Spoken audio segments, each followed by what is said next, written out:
Hello, everybody, and welcome to the Aggieville Alleycats podcast, where come rain, shine, or anything in between, we're here to deliver to you the Kansas State sporting news that you so love. I'm Ace Edwards, right alongside Connor Baltazar. And basketball portal season is upon us for both the men's and the women's game. So it's always an interesting time, and technically there's the football spring window, but we don't have time to cover that, and it also hasn't affected K-State as of this moment, knock on wood. But we're just going to go ahead and dive straight in to the basketball portal. And we're going to talk about the exits first. It's going to go men's exits, the new commit, then women's exit and the new commit. But in terms of exits, there have been technically three, but two from K-State's camp. And that is Michaela Rich, who, everyone saw coming. And then Brendan Howson, which that hurt a lot. That hurted, as the kids say. But we can start, and technically the third is a chore, but he's probably not going to end up anywhere. So we can start off with the easy one of Michaela Rich, who, he just wasn't playing here. So that's not surprising. Yeah, I really don't have much to add on that, other than I think the only surprising thing was that it took him a little bit of time to get in the portal, but that's it. He wasn't playing. He didn't really get any better from his freshman to sophomore year. I think he was one of those players people were kind of infatuated with. It's kind of like backup quarterback syndrome when your starter isn't that good, where you just kind of assume the guy on the bench could be good, even though you have zero reason to believe it.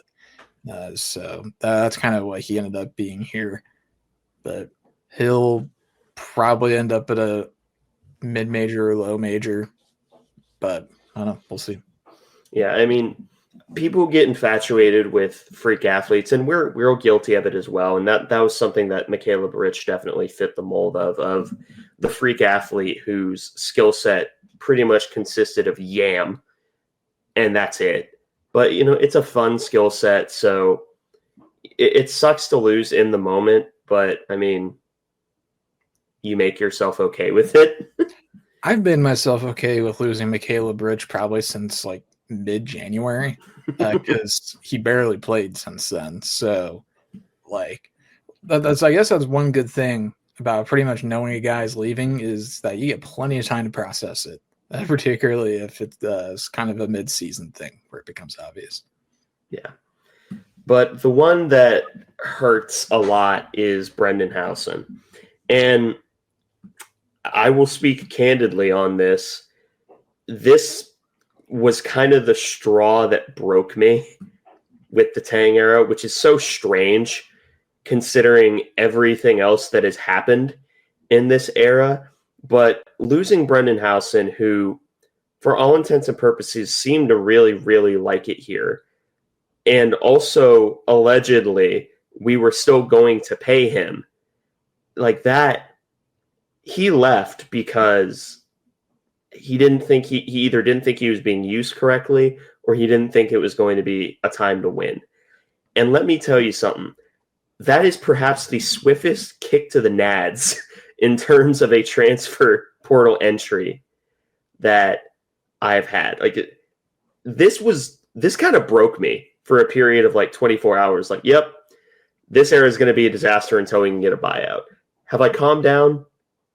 A little bit. But Connor, what are your thoughts? Yeah, super disappointing. Even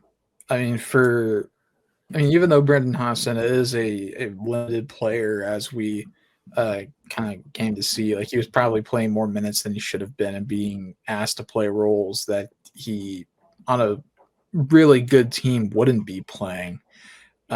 He was still a really good player, at times was fantastic. And despite, I think, being asked to do a lot of things that weren't his best skill set, he was still a fantastic three-point shooter and an offense that wasn't great at consistently creating open looks for its shooters. As someone who can't really, I'm talking about Brendan here, as someone who cannot really create their own shot, he did quite well. in our offense because he's not a shot creator. He is a spot up shooter, and he can kind of do the Terran sides dribble to the side, and that's about it. But he is definitely not a creator. But I'm still losing him really hurts because Brendan Hassan is the type of guy that you need for tournament runs where you bring them out and they're just going to hit a few big threes. And I think that was the idea of getting him, but it really stinks that it didn't work out because he was, I think, really a fan favorite and someone I really didn't expect to lose. And I think that's what makes it hurt the most. Yeah, and again, we try to avoid giving out any paywalled information because that's not our place. However, like Brendan Hassan holds no ill will towards K-State. He is pretty much and he was going to get paid no matter what. He chose this either because he wasn't going to get the usage he wanted, or he just thought that it'd be better for his career to go elsewhere, i.e. we weren't going to win. Both are extremely bitter pills to swallow. But what sort of made it feel less bad was the commitment that came out. I think it was the same day. If it wasn't the same day, it was the next day. And that is Abdi Bashir Jr., who is a transfer in from Monmouth. And to put it simply, he scores. What does he do? He gets on base. What does he do? He shoots the basketball. He had a lot of games this last year. I think it was either 20 of 20 or it was like late teens of 20 where he put up more than 20 points, and he had a few games where he put up 30. And he also just chucks up a lot of threes. He's also 6'7" in doing this. So kind of a strange, not prototype skill set where you get tall guys shoot a lot of threes. But it made the Hausen, and in a lot of ways, is they're going to be unfortunately linked together forever because it's the same day in close proximity. But in a vacuum, I like the pickup of Bashir. You just wonder about everything else other than he score points. Yeah, it makes him pretty similar to Hassan in a macro view, but there are some pretty key differences still in their games. For one, Hassan, while not a great defender, definitely improved as the year went on. Bashir is just a horrible defender. Like he can't do it. He is 6'7", but he's only 160 pounds. Granted, he has acknowledged that he needs to add weight in interviews, but the starting point is very low. So he's got a long way to go on that front. So that's where he kind of loses some ground on Hassan, but he is a much, much better shot creator than Brendan Hassan because he is exponentially more athletic than Brendan is. He can create his own shot off the bounce and is pretty effective at doing that. His shot efficiency isn't great. He takes a lot of long twos, but given there's been one consistent thing with the K-State offense since Jerome Tang got here. It's been layups and threes, which is, I would venture to say, that the almost objectively correct way to run an offense in modern college basketball, because those are the two most efficient shots, either the ones right at the bucket or the ones that get you the most points. So just keep doing that. But Bashir is someone I think that we can have come in, and if we can get him to, at the very least, like below average at defense, I'd take that, because he is kind of like generationally terrible, at least in the advanced analytics right now when it comes to defense. So if we can get that to a point where it's just a bit better, that'd be great. But again, it's also tough to tell with some of these low major teams. He's coming from Monmouth. So the stats may be a bit skewed because he is carrying a ton of the offensive load for that team. I think he led the team in scoring by, I think, almost 10 points per game because he averaged over 20 a game. Like, he was like second or third in the country in scoring. And you said it earlier, but he eclipsed 30 several times this year. And I was generally really good. He's also from Omaha, which I did not realize until just now. But man, he's a pure shooter. He took 10 threes a game. He made 38.3% of them this year. Similar percentage on fewer attempts last year. I imagine he's probably not going to be taking 10 threes a game here, but probably not as low as 4, which is what he did his freshman year. If we can get him somewhere in the middle, I think that's probably where we'd want to be. But this is a solid ad, but I'm concerned about the defense, though. Yeah, I think that before we get into the women's exits and the one entry, I do kind of want to talk about what you want from the portal, because I kind of said it on Twitter after Howson left, and I still kind of stand by it. Don't tweet when you're crashing out. That's generally how you say some pretty stupid things, but I feel like I've dug my hole at this point to where I have to sort of lay in it. At this point, I'm okay if we just kind of collect guys who are willing to try 100% of the time. I think my exact wording was, get me a bunch of guys who are lovable losers so that way they're at least easy to root for. Because even as a fan of the team this last year, it's not easy for me to say that they were the easiest team to root for the entire season. They would go through spouts where they were kind of objectively unlikable.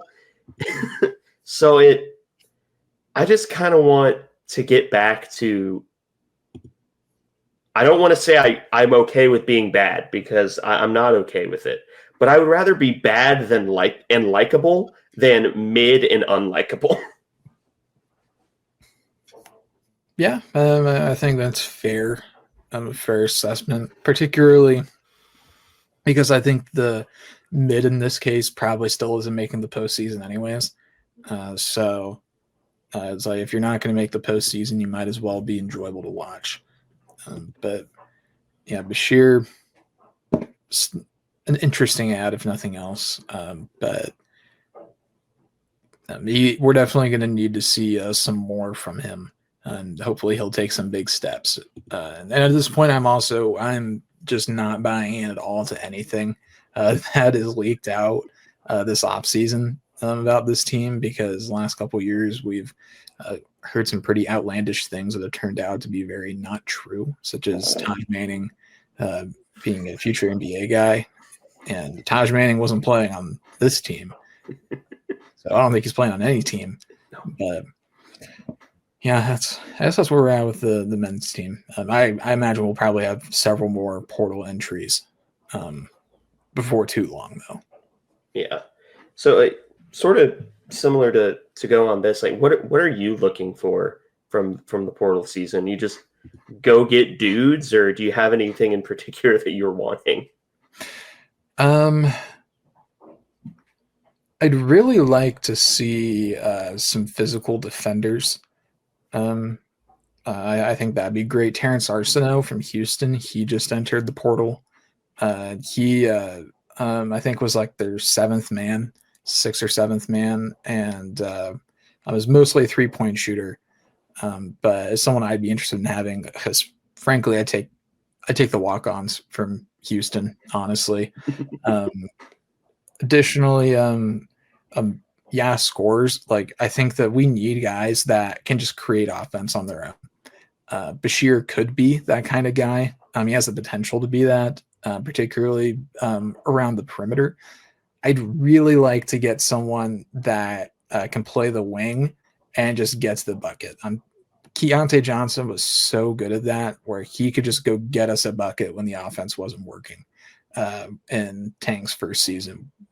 I think that's just what Tang needs on the offensive side of the ball. It's like, we can draw up some sets here and there that do work, but we just don't have a good enough offensive flow right now to create stuff when guys aren't able to create on their own.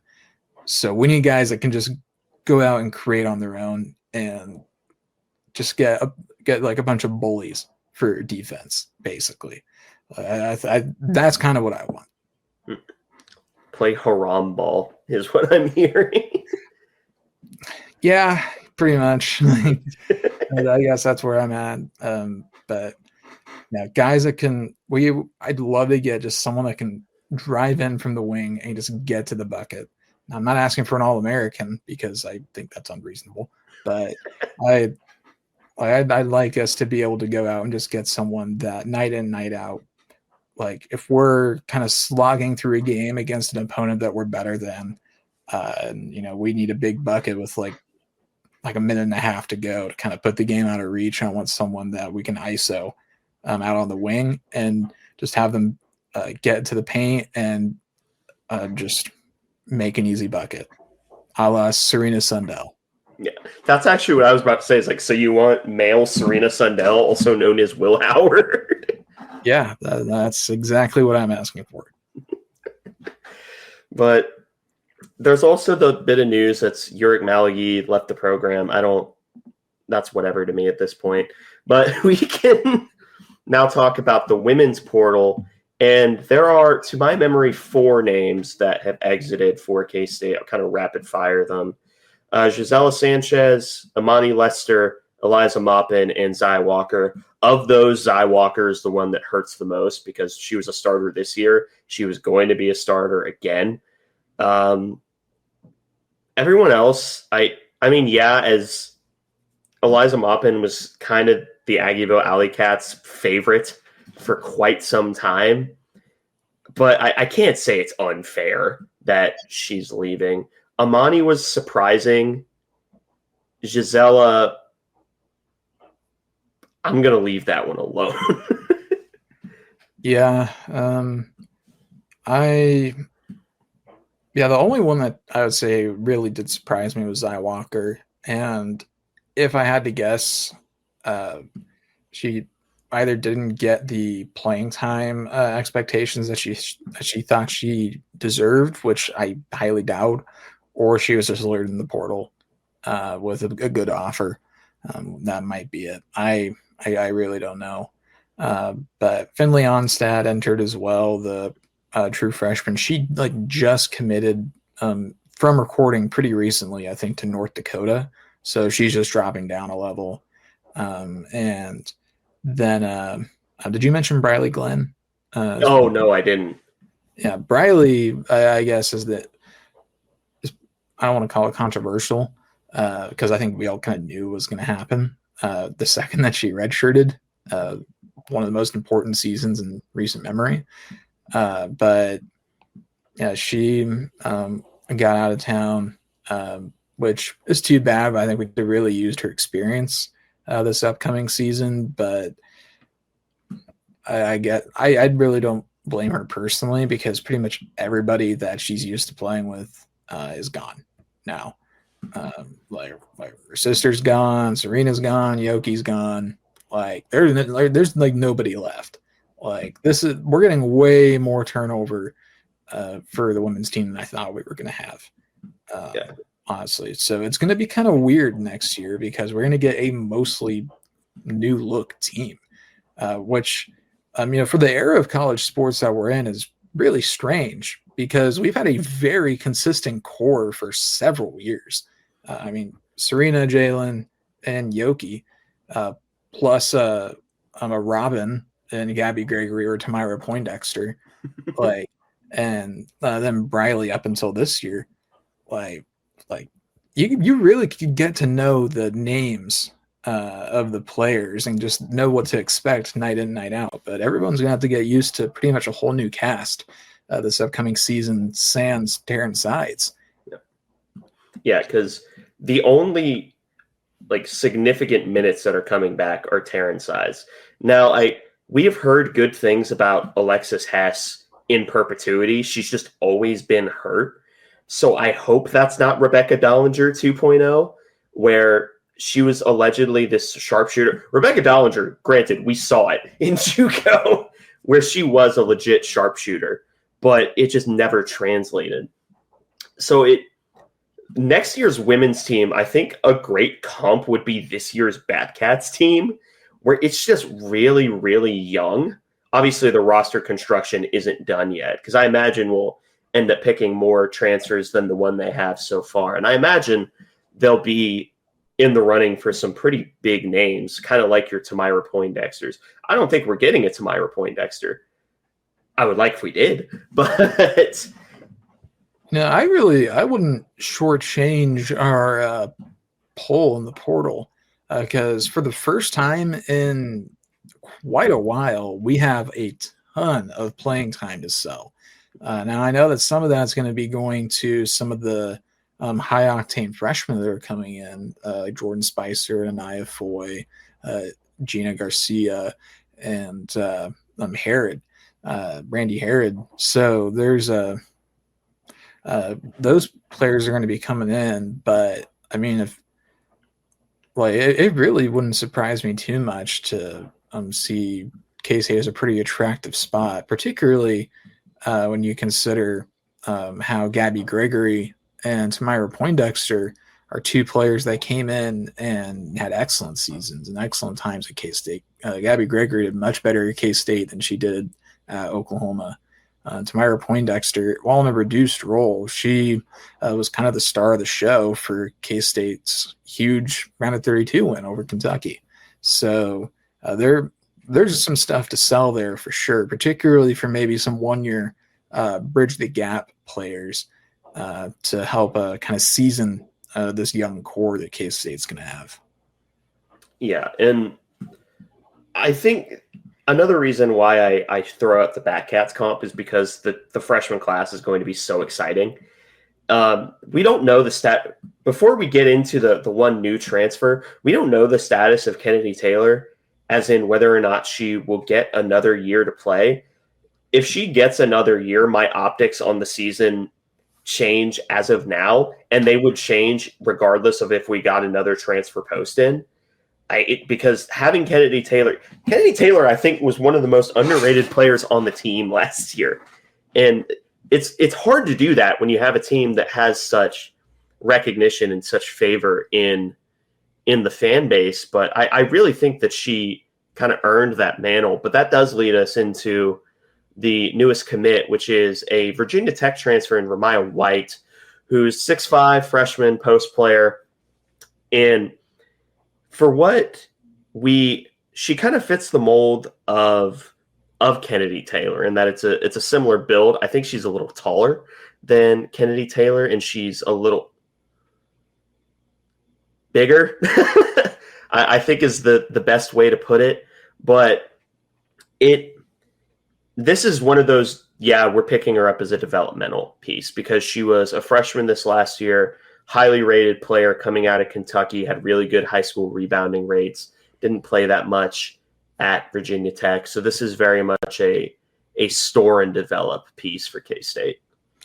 Yeah, that's a good way to look at it because Virginia Tech was not a great team this year. Ramiah White was second to last on the team in points per game, followed up only by, I believe, another freshman forward.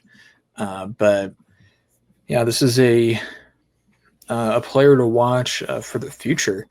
And maybe they can get something out of her this offseason, but this does kind of fall in line with K-State's strategy with Amani Lester, where they took a post player that had previously been very highly rated but hadn't really done anything at the high major level and took a swing at developing them themselves. So I think we're seeing the same thing here. This is pretty much a plug and play Amani Lester, I think, just kind of starting over from scratch in that sense. Yeah, and it makes sense, especially after losing Amani and Eliza. And you basically lost, assuming Kennedy Taylor doesn't come back, the only returning player who has logged minutes for K-State is Terrence Ides. So, and that's going to especially hurt in the post. So I do think that there's a lot of work to do for K-State this upcoming season in the portal if they want to be like an immediate Big 12 title contender. I don't think that they're going to be a bad team. I think that the talent they're bringing in at the true freshman level is simply too good for them to be a bad team. But you need those glue gals, so to speak. Yeah, we really got used to this year just steamrolling anybody that we were pretty clearly better than. Just with how much experience and talent we had. I think next year is going to be a bit of a whiplash, probably in that sense, where we're probably going to be struggling with some teams that we shouldn't be struggling with here and there, because we are going to be, I would imagine, expecting a lot more from young players next year than we did this year, and particularly with players that aren't as experienced in K-State uniform. So next year could look a lot different, but I do agree with you that there is a lot of talent coming in. May not be a Big 12 contender, particularly with the class that TCU seems to be bringing in, because they went out and got that Notre Dame transfer that was projected to be the number 2 pick in the WNBA draft. Which is insane, by the way. But very telling, the NIL situation in women's basketball for schools choosing to invest in it. That's a more attractive option than playing professionally, which is pretty crazy to think about. Yeah, that's an entirely different discussion, but that's also kind of it's just kind of a little sad to me, but I agree. It is it's a little sad. In a broad view, if we narrow our view to just Kansas State University, it's an opportunity. And I think K-State should be doing exactly what TCU is doing. Which TCU is just going out and just stockpiling talent as much as they can. And they're going to go out and pay for the best on the market. And instead of throwing as much money as possible to just claw and fight their way to relevancy in men's basketball, they're going to try and moneyball in men's basketball. And then they're going to go out and be the big spenders in women's basketball, which, I mean, frankly, given K-State's current situation, I'd rather see that, honestly. Yeah, lovable losers in men's, New York Yankees in women's. Yep, I am 100% on board with that. Yeah, well, of course, we'll let everyone know. We'll let everyone know. On the episodes, we'll be keeping track of portal entries and exits for both the men's and women's team.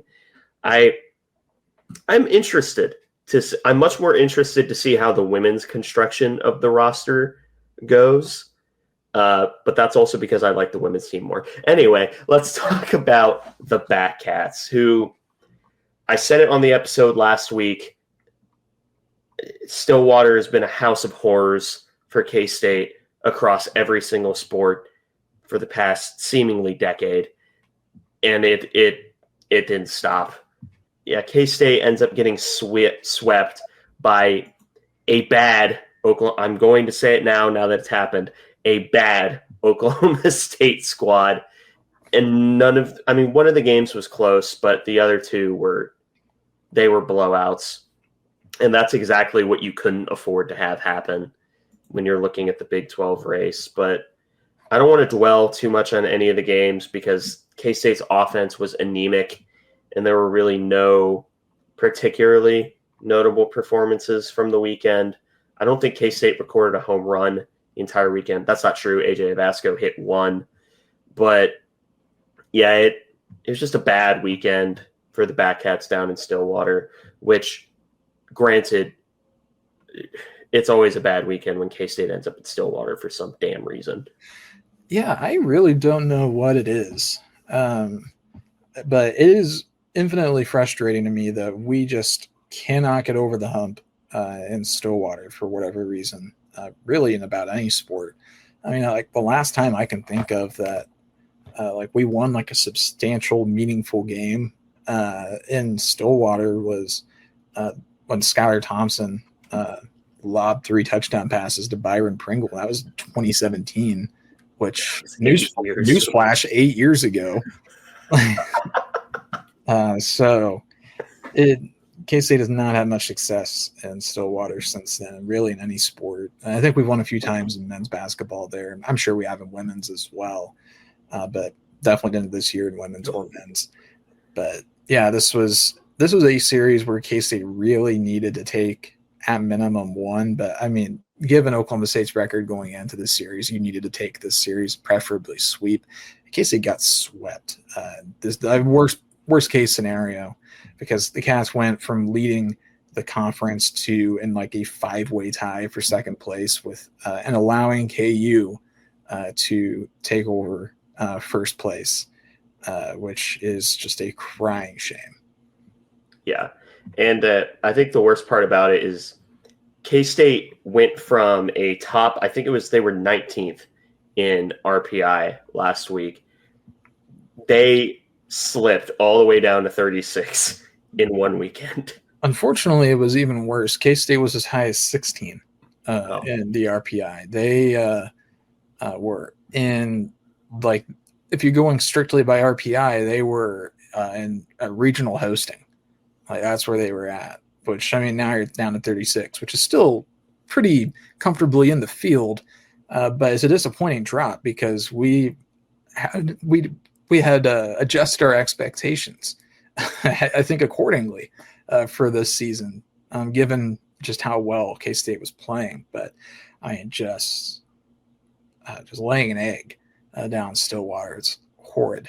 The bats, I don't know what it was, but we just could not hit anything in this game. The first game, we barely made it to the outfield with any hits until the 9th inning when K-State, despite everything in this game, K-State nearly came back in that first game on the back of walks, which it would have been one of the funnier comebacks ever because it would have been entirely self-inflicted by Oklahoma State.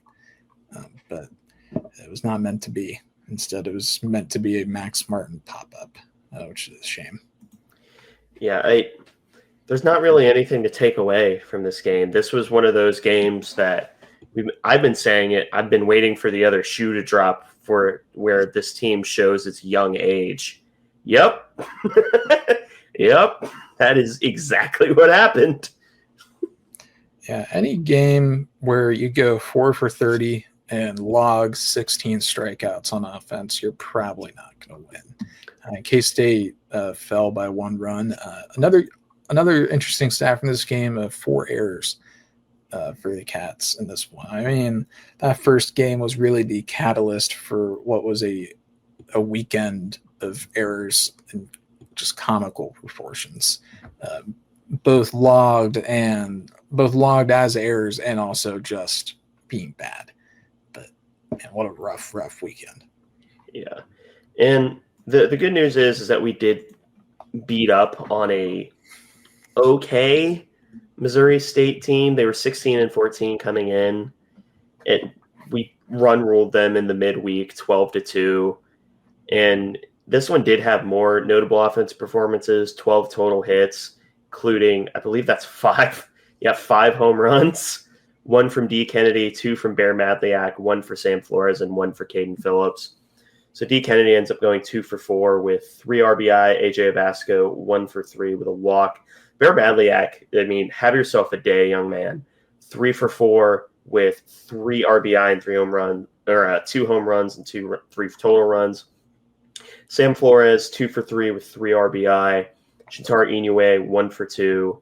And then Caden Phillips, 2 for 4 with 2 RBI. So bats came alive. And that's pretty much all they really needed for this game, was sort of get right in the midweek. And we always know that this is a different team when they're playing at Toynton. But the pitching performance was actually pretty good as well. Yeah. Since this was a run rule, so only 7 innings of baseball were played here. But Tanner Duke had the best start of his season and one of the best starts of the season period for a team that has really not had a lot of starting pitchers go particularly deep at all in this season. But Tanner Duke goes a full 5 innings, 4 hits, 2 earned runs, 2 walks, 6 strikeouts. He was throwing some curveballs that were getting over 3,000 RPM. RPM on the spin rate, which is just absolutely absurd. Like the MLB average for curveballs is somewhere in the mid to high 2000s. So like he was getting like Tyson Neighbors like level of spin on his curveball, but ridiculous. Yeah, there's nothing really else to say other than, oh, wow. Yeah. And then JJ Slack, he came in and he's really kind of locked in these last couple weeks. He had a really great outing as well. Just 1 hit in 2 innings, 3 strikeouts, no free bases. Just took him 20 pitches to get through 7 total batters. He, on a few occasions, was making people just look absolutely silly. JJ Slack kind of taking a similar trajectory this year to what he did last year. Because last year, the early parts of the season, we hardly even saw him. I don't think he made his first appearance until we were pretty far into the season. And then he really kind of got going.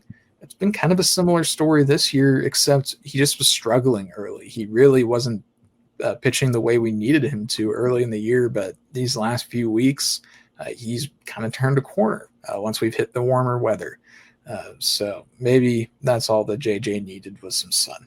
But He is Texan.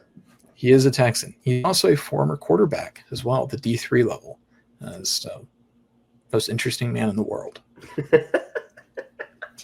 Future Alleycats interviewee, JJ Slack. I actually wouldn't mind getting Borum on the show. That'd be interesting. That would be kind of interesting. But only other thing I'll note on this game is one of Bears' home runs went, I think, 436 feet to deep left center. So, yeah, it was just bombs away for the Batcats in this game, and a much-needed exorcism of some demons when it comes to the amount of strikeouts they were dealt down in Stillwater. Yeah. But that's it for the Batcats. Their upcoming conference series is up against UCF in Manhattan, followed by a 2-game midweek, which is kind of rare to have your 2-game midweeks up in Northeastern, who we played a series against last year to basically just boost the RPI. And then, don't look now, but the Sunflower Showdown is right around the corner. And unfortunately, begrudgingly, I think I have to say that KU is not terrible this year. Yeah, they've kind of reached a point where the non-conference, they were just playing absolutely nobody. But really, they've been pretty good throughout conference play. I mean, granted, the only other schools they've played in conference play that have actually truly been good are the Arizonas, and they went 1-3 against them. But they're kind of like K-State when they're at home. They can beat just about anybody. Granted, they did just drop a game to Nebraska at home, 7-5. K-State has beaten Nebraska twice, but KU is going to come out juiced for this series. And additionally, KU is the only team in the Big 12 that has more home runs as a team than K-State does. And they actually have a lot more. K-State has 58 on the season, which is fantastic. KU has 74 home runs this year. They hit dingers, and that's it. That is their entire baseball strategy, and it has been working. 3 true outcome baseball. That's what they're doing, and it's been working for them. Play bad baseball teams and hit bombs. And, yeah, this is going to be the biggest Sunflower Showdown in terms of both teams' quality, maybe ever. I don't think – it's kind of like K-State KU football for that long stretch of time from like the 50s up through the 80s, where both teams just were not really good, or at the very least weren't good at the same time. Baseball is probably even more true, where neither team historically is very good at all. So this is probably the first time ever that both teams have genuinely been like conference contenders and played at the same time. So I also remember seeing a rumor on social media that KU might be bringing in extra bleachers for this game. So like it's going to be probably a pretty crazy environment. KU's baseball team's been going kind of viral with their student section through various points this year. They had their band at a game at one point this year, which I hate giving them credit, but that sounds fun. That's based. That sounds pretty fun. So Unfortunately, we're behind the 8 ball there, but I'd love nothing more than to spoil their Big 12 title hopes and take a road series against them. Yeah, but got to focus on UCF first. But you have any final notes before we sign off? I'll be at the Backhats game Friday, the day of this releases. So I don't know if anybody that's listening to this will also be there, but you can play Where's Waldo with me, I guess. Try to spot me.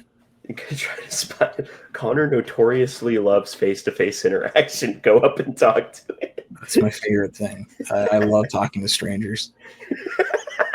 Didn't that sound convincing? All right. Well, if that's the case, thank you all for listening to this episode of the Aggieville Alleycats podcast. If you want to follow or contact the show, you can follow us just about anywhere at Aggieville Alleycats. If you want to email us, we're AggievilleAlleycats@gmail.com. If you want to follow us on a more personal note, I am at ACEdward00.